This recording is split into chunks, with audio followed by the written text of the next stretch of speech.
Bop, bop, bop, bop, bop, bop, bop, bop, calling planet girls. I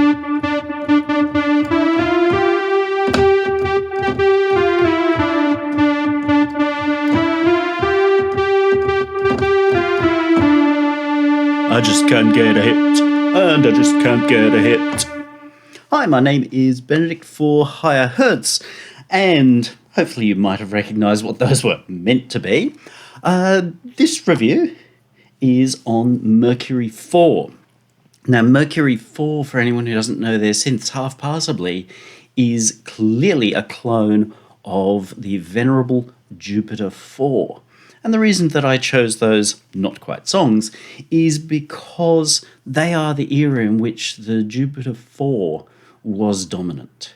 I don't believe that DM used it, but the Durans definitely did. The first Duran record, which is a beautiful record, is covered in Jupiter 4.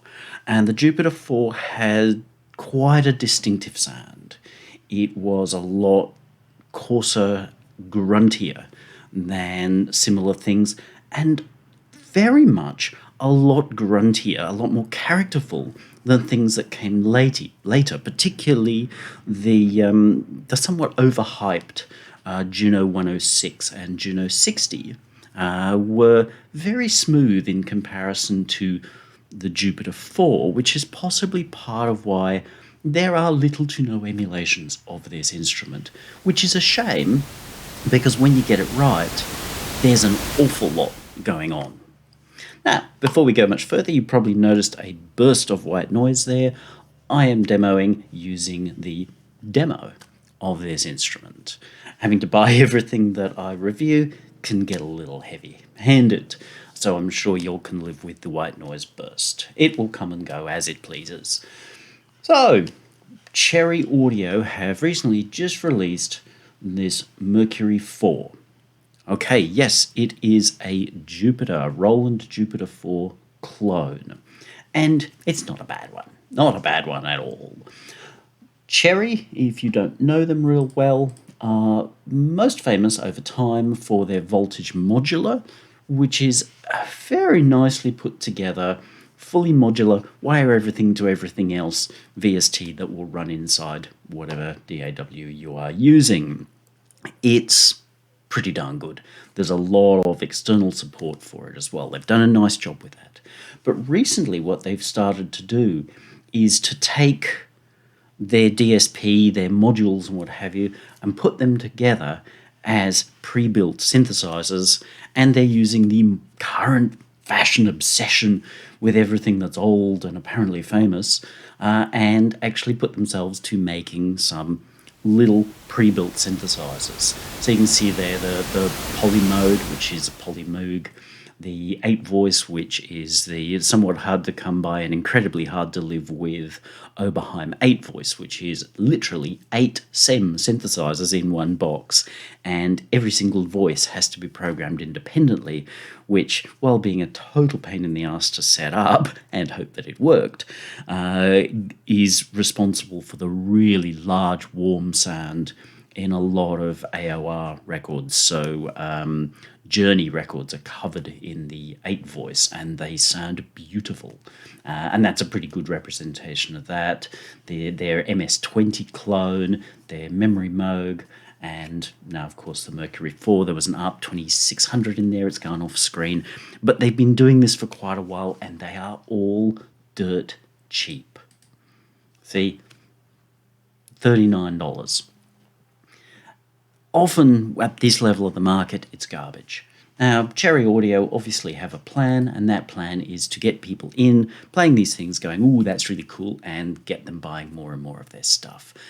And in this case, I think, good plan. I'm generally not a fan of lost leader type situation because invariably they give you garbage. But in this case, they've put up a hell of an instrument. A hell of a large instrument. It launches very, very big, 100%. Barely fits on my screen. It is kind of needed because, unfortunately, by emulating the literal look of the instrument and trying to keep everything visible, it has to be huge. To make it fit within the screen, we're going to need to shrink it down. Their solution to that is this, which they've been showing over the last few instruments, a focus mode. So within your window, you can slide around.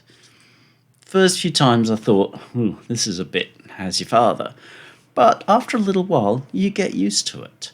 And it's not bad in the synth because essentially you've really only got this most of the time you're working with it. Yes, you've got this bit too, but most of the time you're not working with that bit. So you just got this bit.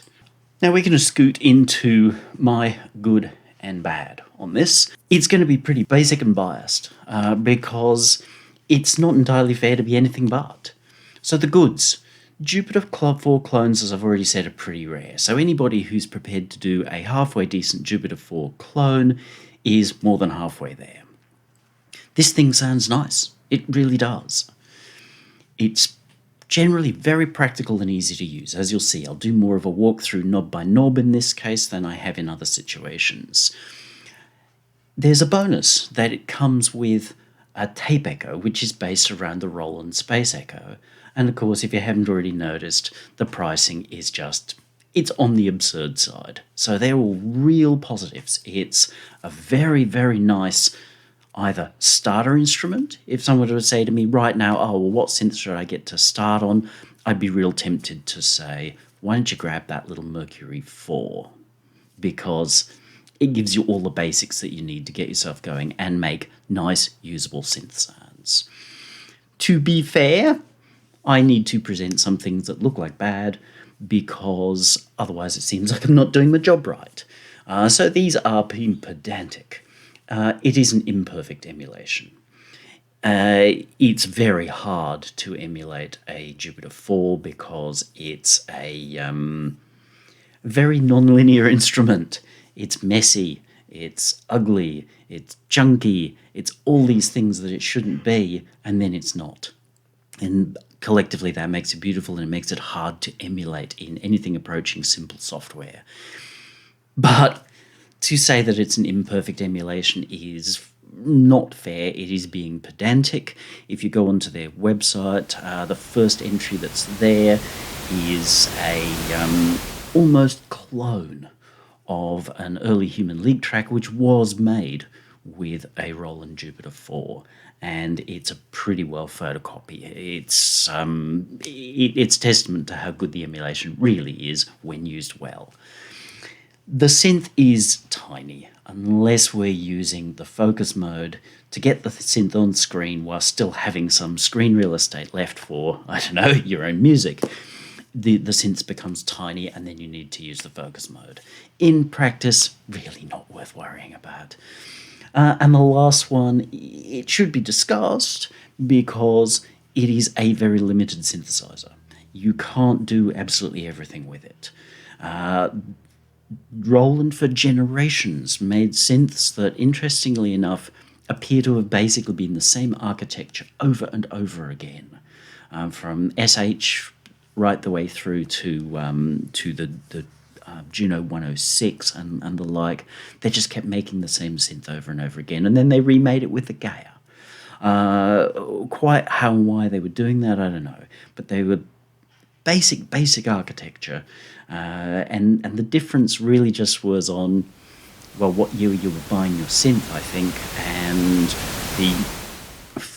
the little differences in how the oscillators and filters sound, so the chips and what have you that were used. As I said, and plenty of people have felt over the years, the Jupiter 4 was possibly the best of all of those. I don't care what your 106 people say, the Jupiter 4 was really a very gorgeous instrument and the best probably of the lot overall. So the bads, yeah, I'm kind of making stuff up there.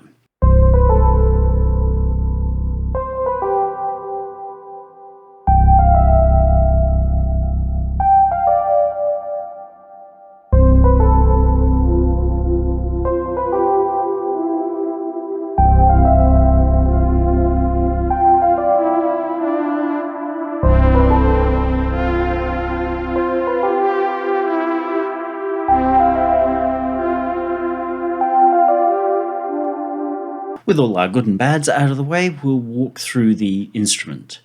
Start with the obvious. the big volume control. The synth will kind of go into drive a little bit, which is a good and necessary thing, particularly for this instrument, which gains some of its sound from elements of driviness. So watch your levels, but at the same time, don't be afraid to push them. Everything in here, double click, goes back. We've then got the trigger section for our arpeggio mode. This is just playing a straight sound. Arpeggio mode.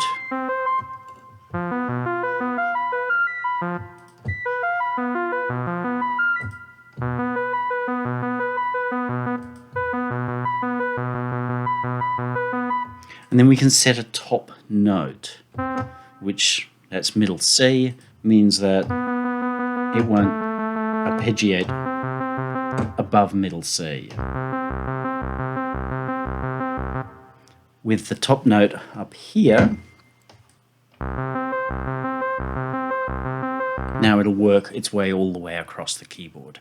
It's the equivalent of the knob that says how many octaves do you want this to arpeggiate across. It's a little odd, but no doubt related to the instrument itself.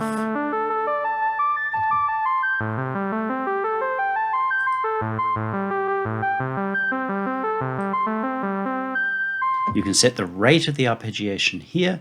Now by default it is not synced, and this is how it was in the time. So when somebody was looking to make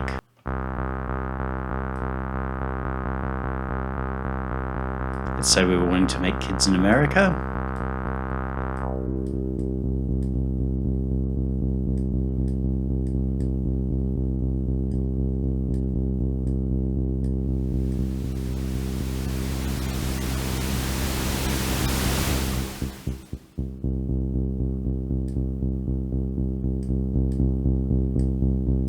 We would set our time and we would go, where does that feel right? And then the rest of the band would follow this. That's how it was done. The sync modes are horribly modern. Fine, I get you're all going to use them and it makes it much easier, but understand that this is not how it started out. There is a mode here which uses the timing that's extracted from your arpeggiator and applies it to filter, sample and hold. So it's saying that every time this arpeggiator triggers, it will send a differing value, a random value, essentially, to filter cutoff.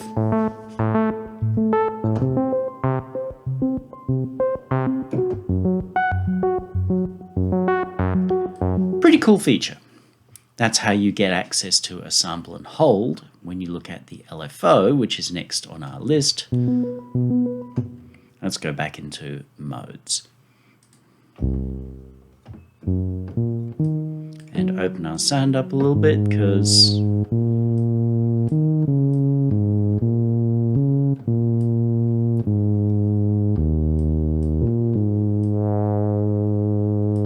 that'll do.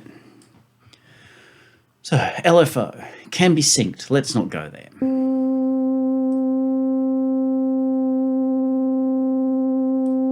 We can assign, not from here, but within each section. So the VCO section is where you assign your pitch changing.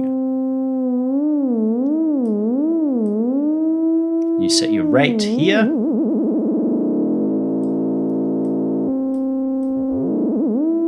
And you can move into wide mode, which is essentially getting you up into audio rate, which means you can do coarse FM, the ugly type of FM. You've got a delay timer.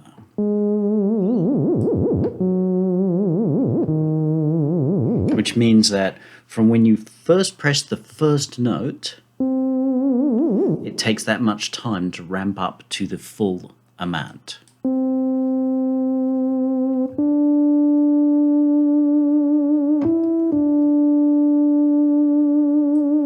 Which is actually very nice, and it's got a nice expressive feel.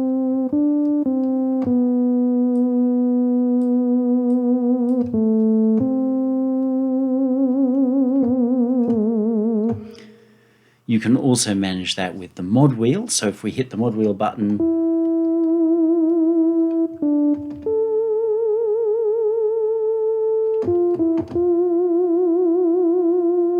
you set your depth assignments in the section.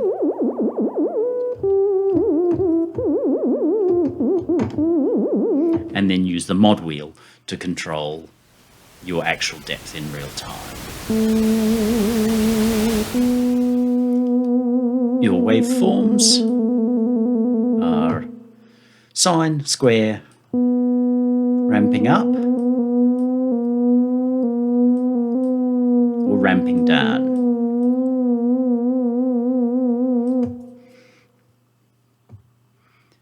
That's your LFO, nice and simple. It does tie in with whatever LFO shape you've got and the timing of your arpeggiator to create its sample and hold. So if you're wanting to change the sample and hold results here, change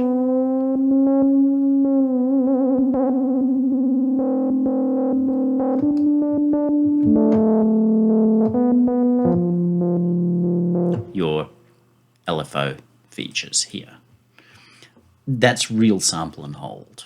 Now our next one is the VCO. We'll actually pull our modulation down. We've got tuning 32, 16, 8 and 4 foot, and they're marked that way for a very good reason, because a pipe organ has a 32 foot pipe to reproduce that sound. A 16 foot pipe for that sound, an 8 foot pipe for that one, and a 4 foot pipe for this. So that defines the pitching of our core oscillator. You can add in a sub oscillator.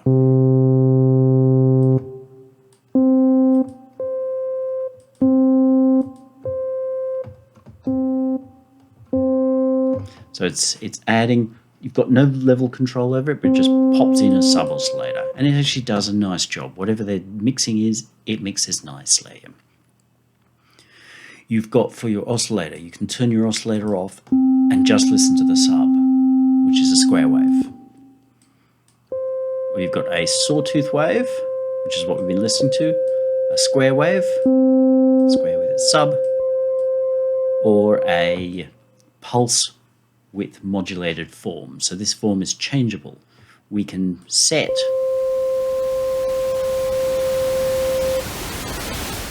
that shape with a few preset positions.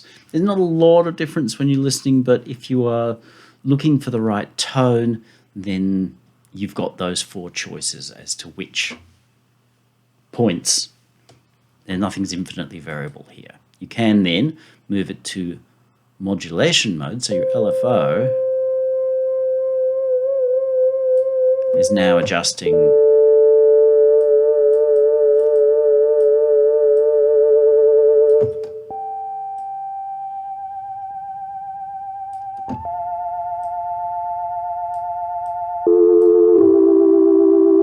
and it can give you a lovely sound.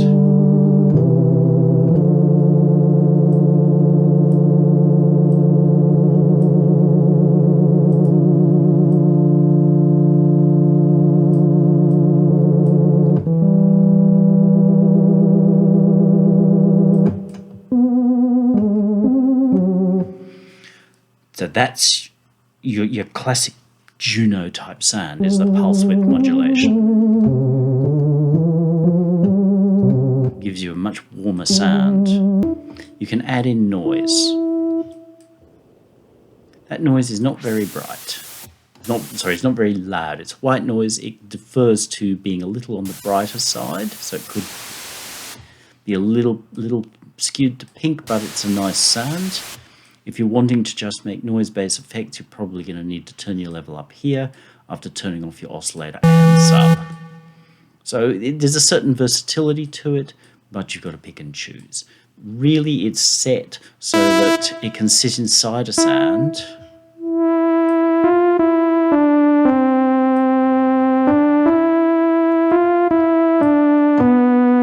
and add that extra little bit of grit to the sound that adding noise does. And it works well in that situation.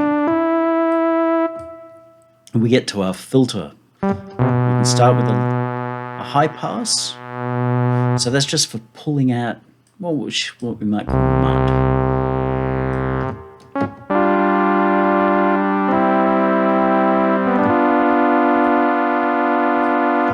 If that sound feels like it's too thick, and it's very easy to have synth sounds be far too thick in the bottom end.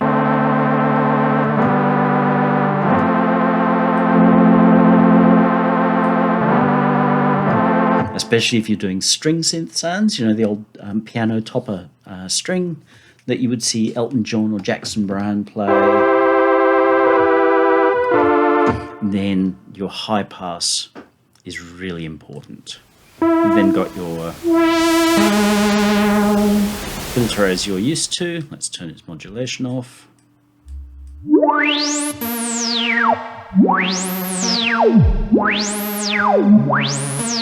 Nice fiery little filter. You can set keyboard follow.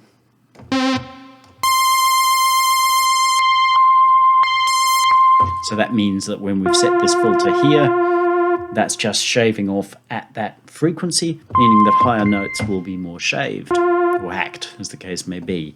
In this case, makes them brighter. Doesn't seem to affect the low end, it just seems to affect the high end. So it doesn't seem to dull the lower notes.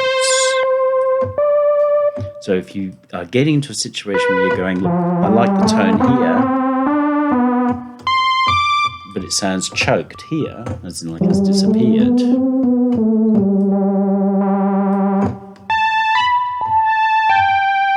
Open it up and then just adjust that until you feel like you've got an even tone across your played range. And it only matters across the range you're playing in that song.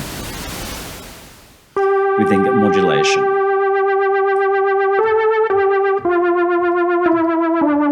It's the same LFO as what's providing vibrato at the moment.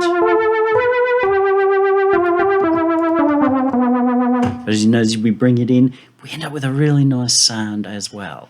Let's get rid of it from the oscillator.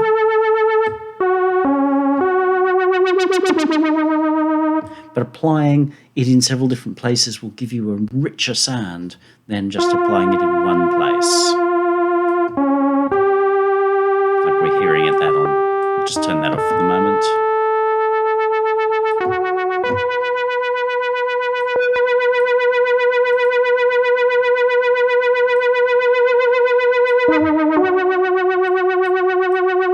Hear how that's much richer than we would get out of a normal straight modern kind of VST synth where we just go, oh, well, I'll just turn up one of those assignments. It's by the fact that you would probably have assignments in several different places that you end up with that much richer sound. So it's not that you can't do it with a VST, but just that we often don't because we're not encouraged to do it. We can assign the envelope modulation. So that's here.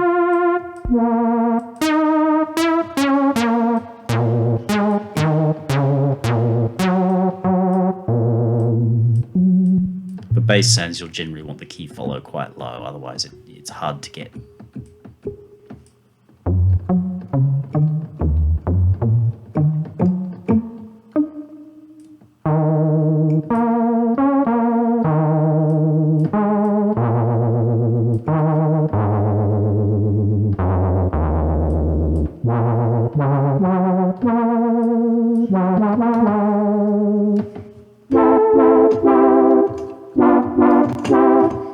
Really nice, rich sound.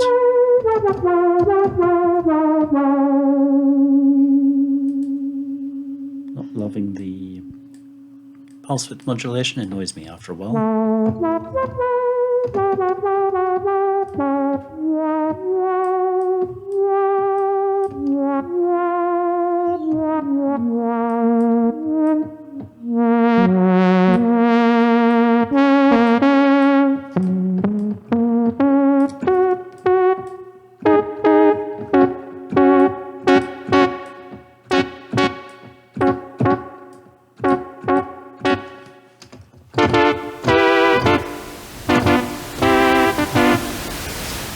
So all those little brassy kinds of sounds, it's all in here. Often it's in subtle detail.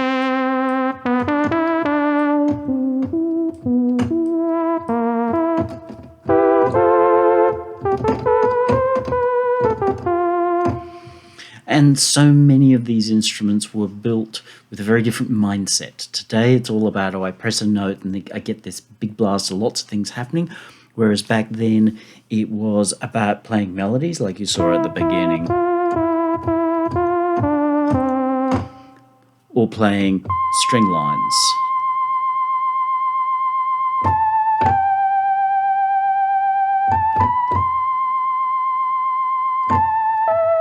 And then came the playing the bass lines instead of the bass player. And so if you sit and wait for the synth to give you the coolth, it kind of won't come with an instrument like this, because the whole idea was it was how you played, and you could play incredibly simple stuff.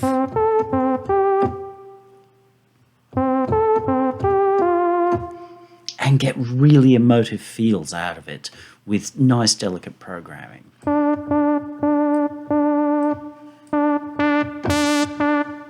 Your velocity sends velocity to how much of that envelope happens. So same always.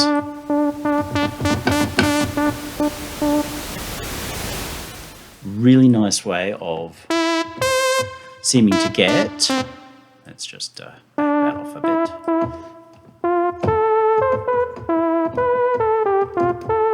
You get this feeling of movement. A lot of these controls are not linear.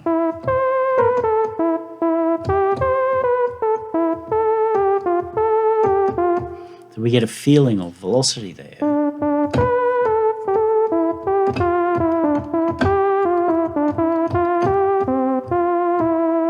Which comes out very nicely. Matter of fact, I think this is 10 or 100% of the assignment.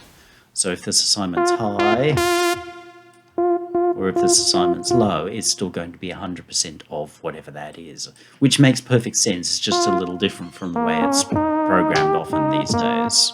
It's not adding, it's saying, I'll give you up to X% variation on what you've already done, which makes perfect sense. But it allows for a little bit more variety in your playing, and you can invert that, turn it upside down. So we could start with high.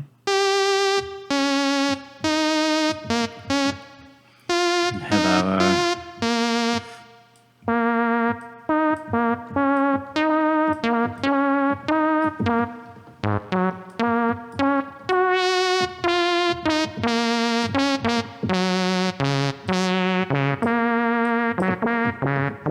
you get this real cool squelchy sound on the beginning. To the VCA, we've got, that's tremolo in this case. Same modulation, just in this case it becomes tremolo. Yeah, and now we've got this nice, dense, rich sound. Part of that is because we are driving here. Hear how that backs off? We are moving it. And that's a lot of that Jupiter 4 sound, is it's driving something in its outputs.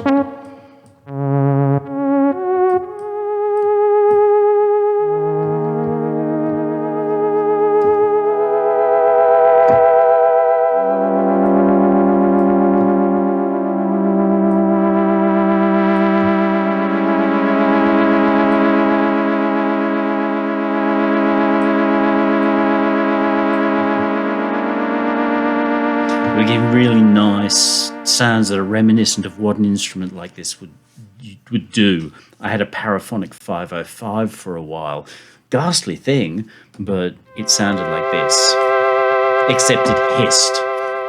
Its output sound, especially when you put the chorus on, was about 80% hiss. But it could do this. It could do this quite nicely. So that's our basic synthesis form there. We've got tuning, we've got some drift. So exactly what that drifts, I don't know. Definitely drifts tuning.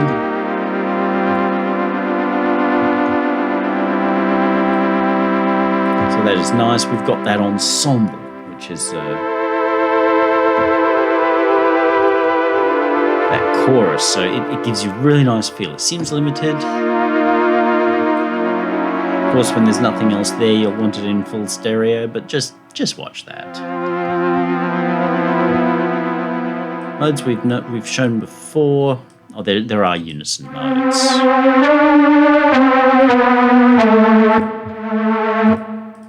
And then, of course, monophonic mode.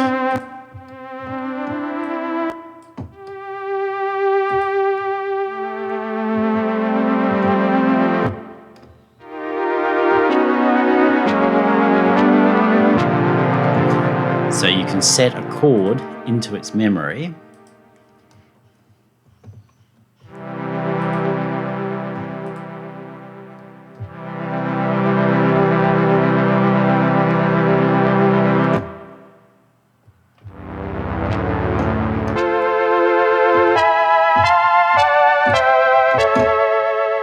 And then hold whatever keys you've pressed.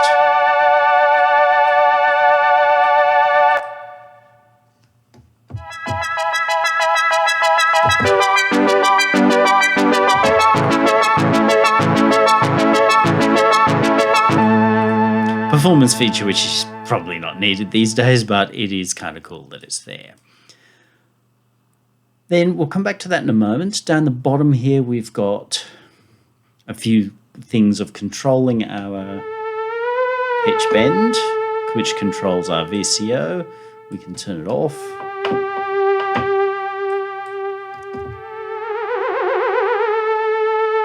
Or use it to control our LFO.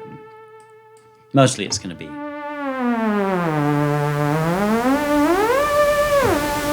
that's your pitch bend.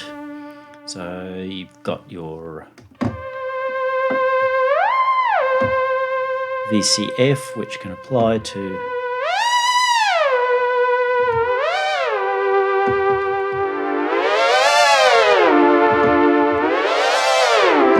which starts to get you into some of the unique performance features that you've got, like with the Duran Duran song, where they shift the whole thing because of that funny lever that the synth had.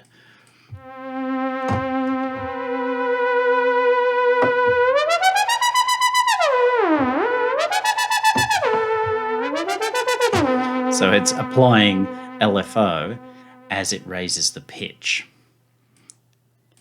Or we can go VCA, which gets louder. Ooh, cool. Gets quieter. That's kind of cool. And with the LFO. So you can switch these off and just use your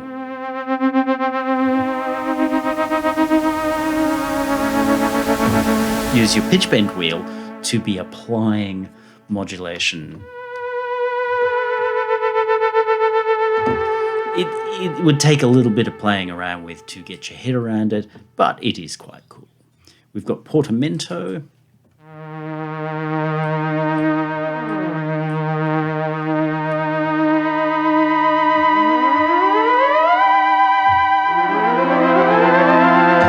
So you can glide around, obviously in a mono mode.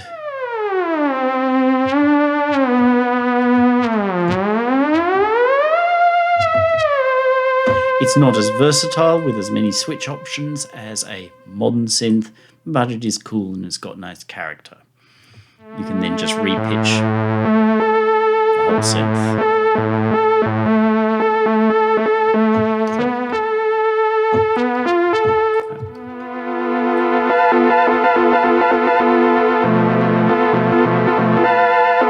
And there were times where people were playing lead lines and you could hear them flick the switch.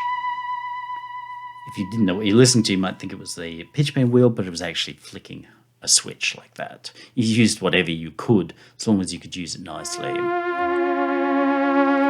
Ensembles on. Now let's have a look at this bonus that comes with it. It comes with this tape echo doohickey. The tape echo is literally the space echo, and that is that you'd want to read the manual on this. It's got 3 tape heads which are at different spaces, which therefore define timing. And you've got 1, 2, 3. You can choose which heads are on, and then variations of the heads: 1 and 2, 2 and 3, 1 and 3, and all of them at once. You can choose how hard you drive the thing, so it will start to burr a little bit as you push it hard. You can sync it, but again, I'm going to say please don't. Because if you want the real feel of this kind of instrument, you have to behave with it the way that it was at the time, but you end up with a very different feel here. So you can set your repeat rates. Probably better in this case with a snappier sound. Let's give us less modulation envelope, because I know that people don't like that.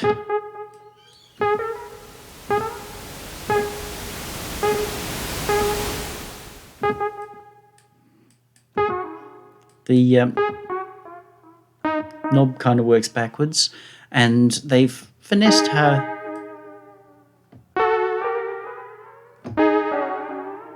this works, which is actually nice, because rather than just leaving it as how a normal digital delay works when dragged around, they've changed how that works. So it probably feels a little bit more like a dub delay, which is cool.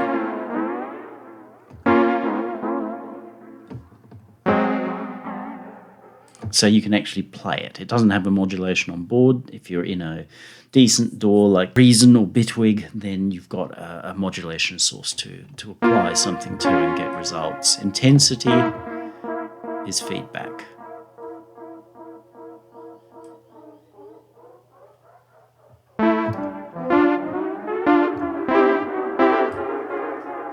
So it's really quite playable.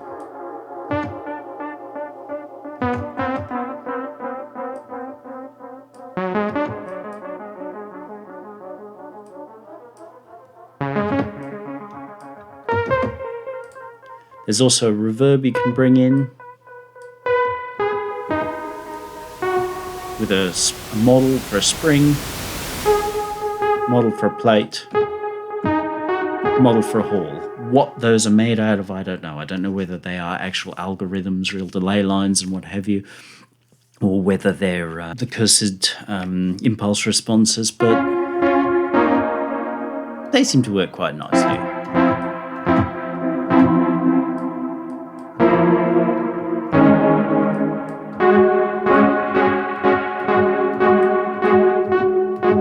And the bass and treble seems to handle the whole sound, the whole instrument.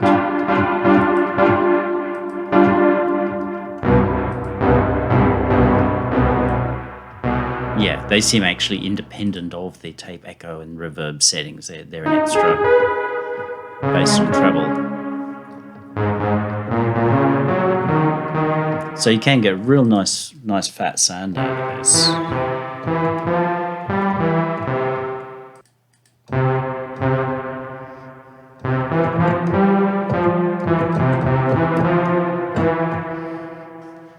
Getting into Jupiter 8 kind of territory, and that's without the echo in.